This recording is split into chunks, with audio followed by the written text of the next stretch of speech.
Hola,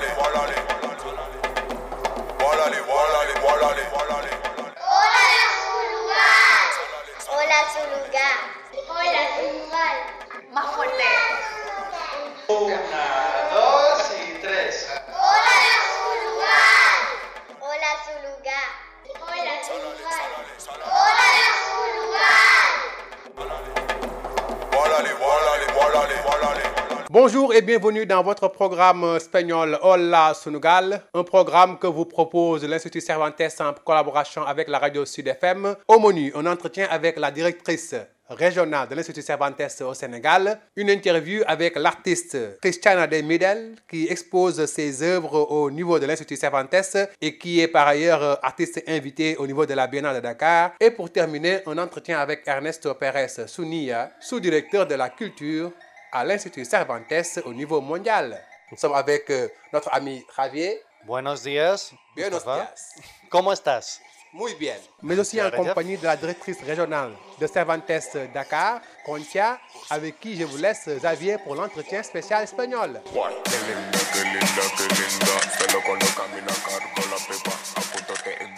Hola, Concha. Hola, ¿qué tal? ¿Cómo estás? Muy bien, encantada de estar aquí en la radio. Estupendo. Nosotros estamos muy felices también de poder presentar a nuestra directora del Instituto Cervantes, Concha Barceló, que nos va a contar un poco qué es el Instituto Cervantes de Dakar. ¿No es así, Concha? Pues sí. Bueno, yo parto de la base que el Instituto Cervantes lo conocen todos los senegaleses. Deberían. Pero por si acaso lo explico. El Instituto Cervantes es el ente cultural del Estado español para la difusión de la lengua y de la cultura en español en todo el mundo. Qué bonito, porque el español es una lengua muy importante, ¿verdad? Mira, el español es la segunda lengua materna en el mundo, pero lo mejor es que el español se habla en 21 países en el mundo, con lo cual eso significa que tenemos 21 tipos diferentes de culturas que comunican en la misma lengua. ¡Wow! Es impresionante.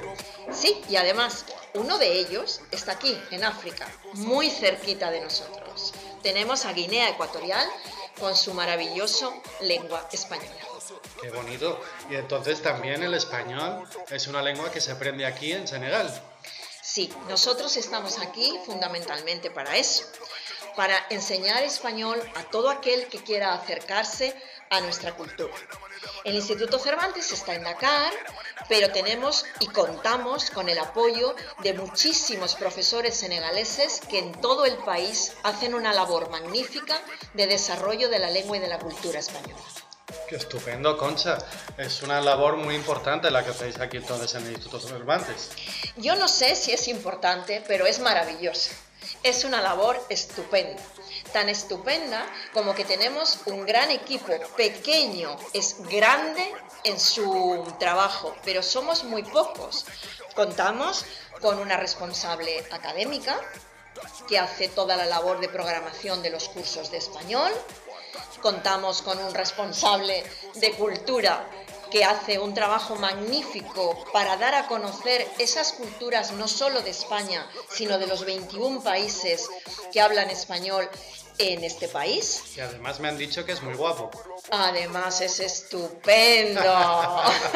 Guapos somos todos. Cierto. Porque si no, verdad. Tus compañeros se me van a poner muy celosos. Y cuéntanos, Concha, aquí en el Instituto Cervantes en Dakar, ¿qué habéis encontrado como puntos de encuentro con la población senegalesa? Tantos que parecen casi imposible enumerarlos. Creo que el principal o el que más se ve en cuanto uno llega, yo llevo muy poco tiempo, llevo 1 año y medio, pero lo que más he notado, bueno, aparte del propio carácter del senegalés, un carácter abierto, amable, hospitalario, que en eso nos parecemos mucho, creo que los puntos que nos unen son la música, los ritmos, las percusiones, la alegría de vivir. Yo creo que sí, yo creo que eso nos une muchísimo. Y luego la cantidad de arte que yo he encontrado aquí, la fabricación de artesanía, tantas cosas de artesanía como tenemos en España también. Nos une incluso el desierto, nos unen muchísimas cosas realmente. Muchas gracias, Concha. Gracias a vosotros y gracias a Senegal por esta acogida maravillosa que hace a todos los españoles. Que pases un buen día. Igualmente, chao.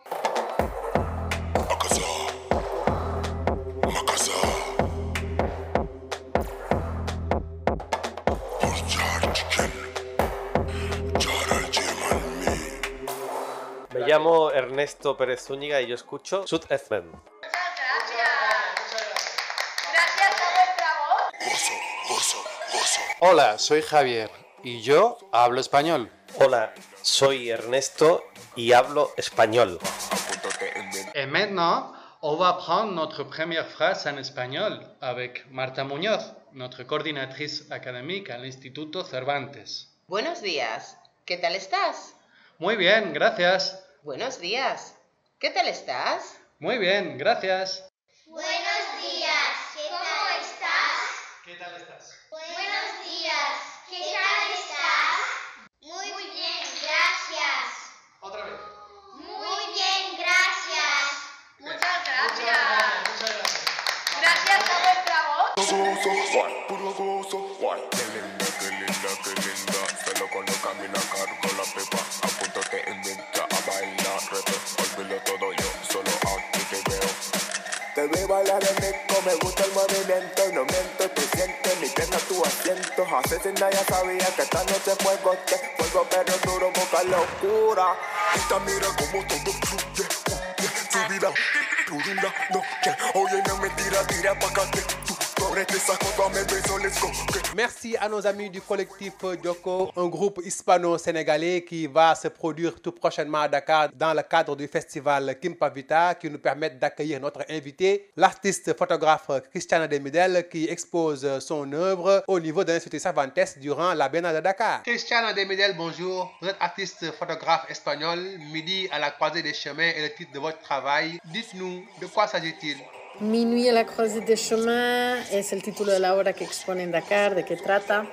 Alors, Minuit à la croisée des chemins est un projet qui reconstruit le chemin d'une des entités, d'un des orishas, qui a voyagé de la main du flux de l'esclavage de l'Afrique équatoriale jusqu'aux côtes de l'Amérique latine. Et bon, on a choisi entre Bruno et moi, Bruno est mon partenaire et un photographe brésilien, de suivre les pas de Eshou, de Legua, de Legba. À travers votre exposition virtuelle, on a un peu vu votre démarche. Vous semblez vouloir photographier au-delà des personnages une âme, une force, une énergie, celle de Eshou en fin de compte. Comment est cette démarche artistique? Est-ce une volonté de défendre les religions traditionnelles africaines? ¿Es este planteamiento una defensa de las religiones tradicionales africanas? Oui, pour moi, c'est pas seulement pour moi, donc pour Bruno et pour moi, c'est une façon de rendre hommage à ces religions, non seulement comme une information, comme un groupe d'informations, de croyances, d'iconographie, un patrimoine culturel intangible qui est en risque de disparition, qui est menacé par l'avance d'autres religions, en concret surtout des religions évangéliques. Il y a toute une iconographie, il y a toute une croyance, il y a toute une histoire, une tradition qui est vraiment sous menace de disparaître. Et d'un autre côté, bon, aussi, on essaye de présenter, de faire comprendre à une audience surtout qui n'est pas si familiarisée avec ces religions et qui peut peut-être tomber sur cette réduction au démoniaque, au voodoo, à la magie noire, etc. De montrer en quelque sorte quelles sont les énergies qui sont idolâtrées, les énergies qui sont respectées dans les religions africaines. Justement, qui parle d'art contemporain africain, pointe du doigt la question de la transmission du patrimoine culturel, mais aussi de la conservation. Quel discours portez-vous à cela? El discurso del arte contemporáneo africano va de la mano de la cuestión de la transmisión y conservación del patrimonio cultural. ¿Qué discurso le gustaría tener sobre esa cuestión?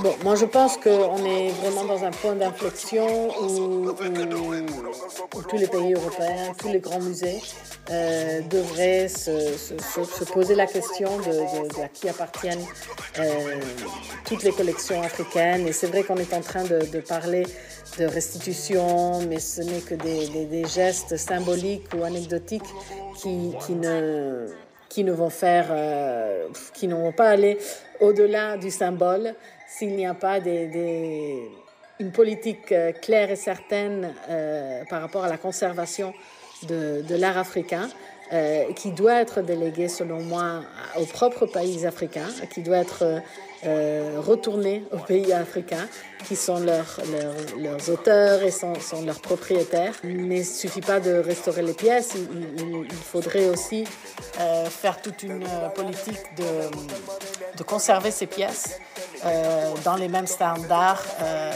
avec les mêmes standards de conservation et de soins qu'elles ont été gardées jusque-là.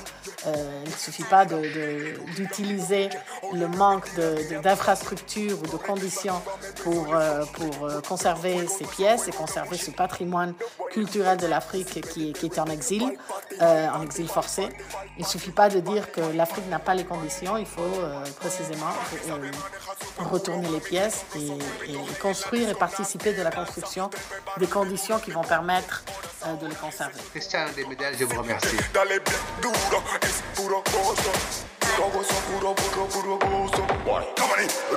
Merci beaucoup donc d'accueillir nos amis de l'Espagne avec Ernesto Pérez Zúñiga, sous-directeur de la culture de l'Institut Cervantes Mondial. ¿Cómo estás, Ernesto? Muy bien, encantado de estar aquí. Hola Sénégal, c'est notre programme culturel. Aujourd'hui donc, on va avoir un entretien autour de votre visite au Sénégal. Dites-nous d'abord, qu'est-ce qui vous amène au Sénégal dans le cadre de la Biennale de Dakar? He venido primero a conocer la Biennale en directo. Alors, je suis venu ici pour apprendre. J'ai entendu tellement de choses merveilleuses du Sénégal et de la scène culturelle de Dakar. Je voulais venir ici pour constater cette fait et cette énergie qu'on trouve à niveau artistique, pas seulement dans le cadre de la Biennale, mais au niveau de tout le pays. Et je suis venu aussi pour amener les projets décidés de l'Instituto Cervantes ici à Dakar. Et aussi pour participer dans cette exposition de Cristina de Midel, une grande photographe espagnole, prix national de photographie, prix Princesa de Asturias de cette année, qui aura lieu ce dimanche au Instituto Cervantes à 18h. Et aussi, on veut montrer le meilleur de la culture espagnole ici en espagnol et aussi apprendre de la culture sénégalaise dans le processus. Voilà. El Instituto Cervantes. Dites-nous, au niveau du Sénégal et de l'Afrique, quels sont les programmes que vous avez déjà implémentés ou quels sont les projets qui sont en cours, en perspective, pour mieux lier l'Espagne et le Sénégal et l'Afrique culturellement? Pues sí, para nosotros estar aquí en Senegal, en Dakar. En fait, l'Instituto Cervantes, il a une centaine de centres éparpillés dans le monde. Et pour nous, être ici à Dakar, le premier centre en Afrique de l'Ouest, notre objectif, c'est bien sûr établir ces liens culturels entre. En fait, cette expansion de programme aussi, c'est basé sur une expansion une centaine de centres qu'on a dans tout le monde. Ce centre de Dakar, le premier ouvert en Afrique occidentale et Afrique subsaharienne notamment. C'est une nouvelle porte pour l'Institut Cervantes pour établir des liens culturels entre l'Espagne et le Sénégal et bien sûr l'Afrique aussi.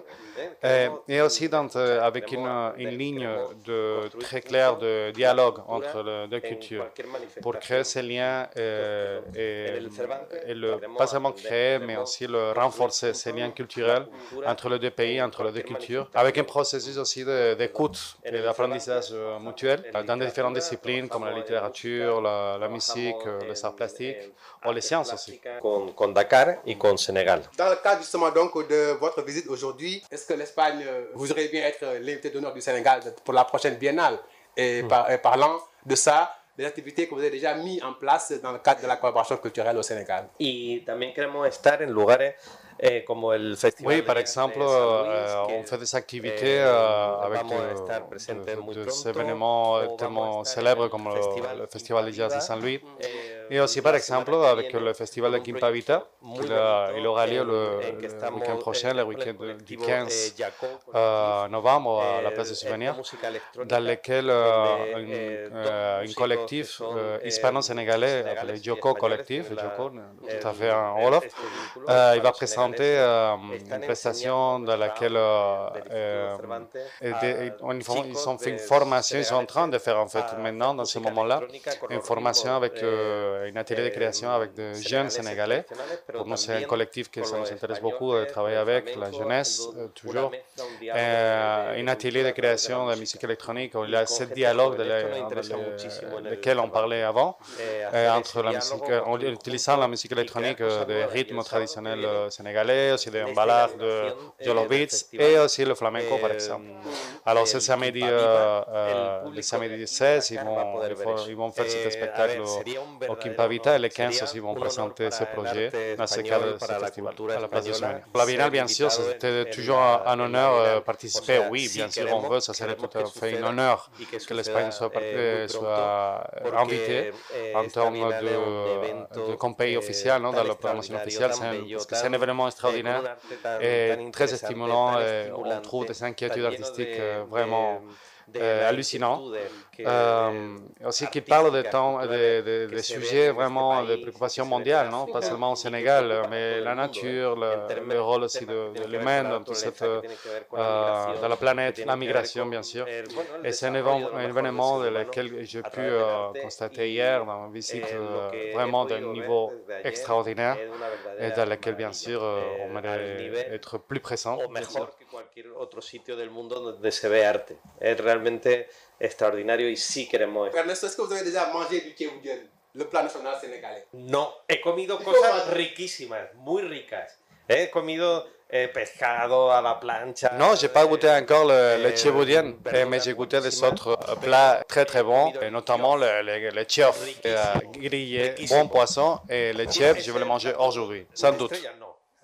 No, el otro lo comeré hoy. Merci beaucoup. Muy gracias, Ernesto. Muchas gracias. ¿Cómo se dice gracias en Wolof? Jërëjëf. Jërëjëf, Ernesto. Et maintenant, nous arrivons à la question du jour qui a trait à la Liga espagnole, très suivie au Sénégal. Xavier, quelle est la question que vous proposez? Est-ce que vous pouvez nommer 2 joueurs sénégalais qui jouent présentement à la Liga espagnole, dans la première division? Merci beaucoup et à vos réponses, à vos clics, parce que justement donc l'émission sera postée sur la page Facebook, Twitter, Instagram de l'Institut Cervantes du Sénégal à Dakar, et vous aurez donc à répondre et il y aura donc certainement un prix qui va venir et qui vous sera décerné si vous êtes l'heureux gagnant. Muy bien, gracias à Xavier, et je pense que c'est qu'un début de collaboration avec la radio Sud FM et l'Institut Cervantes de Dakar à travers donc la culture. Jërëjëf à vous, c'est vraiment un plaisir d'être là avec vous et qu'aussi ensemble on peut construire cette dialogue de laquelle on parle. Alors merci jërëjëf et à bientôt.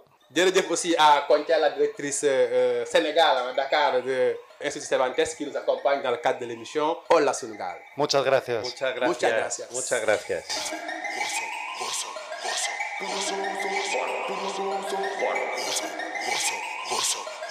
Qué